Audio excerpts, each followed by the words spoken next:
Breaking news చూస్తున్నాం. AP high court కొద్దిసేపటి క్రితమే కీలకమైనటువంటి నిర్ణయం తీసుకోవటం జరిగింది. వైఎస్ఆర్ కాంగ్రెస్ పార్టీ నెల్లూరు జిల్లా అధ్యక్షుడు మాజీ మంత్రి కాకాణి గోవర్ధన్ రెడ్డి గత కొద్ది కాలంగా జైల్లో ఉంటున్నారు. సో ఆయన మీద మొత్తం 8 కేసులు ఉన్నాయి. ఆయన్ని మే నెలలో కేరళలో అరెస్ట్ చేసి తీసుకురావటం జరిగింది. అయితే పొదలకూరు రుస్తుం మైనింగ్స్కి సంబంధించి ఆయన మీద ఆరోపణలు ఉన్నాయి. సో అప్పుడు ఆయన మీద కంప్లైంట్ ఇచ్చినటువంటి నేపథ్యంలో పొదలకూరు పోలీసులు ఆయన్ని అరెస్ట్ చేయడం జరిగింది. సో దీనికి ఈరోజు ఏపీ హైకోర్టు ఈ కేసు మీద కీలకమైనటువంటి తీర్పు వెలువరించడం జరిగింది. మొత్తం ఆయన మీద ఉన్నటువంటి 8 కేసుల్లో కూడా ఆయనకి బెయిల్ రావటం జరిగింది.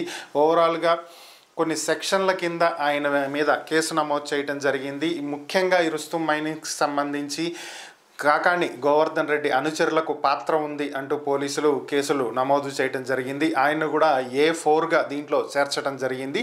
అయితే A1, A2లకు దీంతో ఎటువంటి సంబంధం లేదు అంటూ హైకోర్టు వారికి క్లీన్ చిట్ ఇచ్చినటువంటి నేపథ్యంలో ఈ కేసు మరింత బలపడే విధంగా కొన్ని అట్రాసిటీ సెక్షన్లో దీంట్లో యాడ్ చేయడం జరిగింది. దీంతో కాకాణి గోవర్ధన్ రెడ్డికి బెయిల్ రావటం అనేది కొంత ఆలస్యమైంది.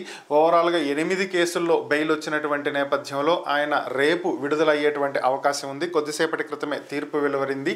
ఈ జడ్జిమెంట్ కాపీస్ జైలు సూపరింటెండెంట్కి వెళ్ళాలి కాబట్టి ఒకరోజు సమయం పట్టేటువంటి అవకాశం ఉంది. ఈ కాపీస్ ఇస్తే రేపు కాకాణి గోవర్ధన్ రెడ్డి విడుదలయ్యేటువంటి అవకాశాలు కనిపిస్తున్నాయి.